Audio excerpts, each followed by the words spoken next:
السلام علیکم ناظرین۔ مرد کی خوبی یہ ہے کہ وہ معمولی سی طوائف کی آغوش میں آ کر سکون ڈھونڈ لیتا ہے، جبکہ عورت بادشاہ کے پہلو میں بھی غیر مطمئن رہتی ہے۔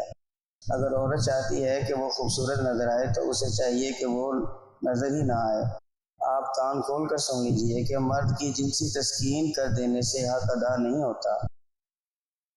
بدلتی ہوئی چیزیں اچھی ہوتی ہیں، مگر یقین کریں کہ بدلتے ہوئے اپنے بہت تکلیف دیتے ہیں۔ عورت کی قانون کے مطابق اگر تم سے محبت کرتے ہو تو اس زمین کی باقی ساری عورتیں سے تمہیں لازمی نفرت ہونی چاہیے۔ جو مرد کو جنسی تسکین پہنچانے کے بعد اپنے آپ کو مرد کی دولت کا حصہ دار سمجھنے لگے، ان میں اور طوائفوں میں کوئی فرق نہیں رہتا۔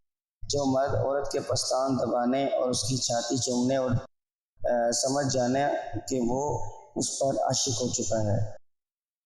ساری خواہشوں کا پورا ہونا کوئی کمال نہیں ہے، ادھوری خواہشیں بھی جینے کا مزہ دیتی ہیں۔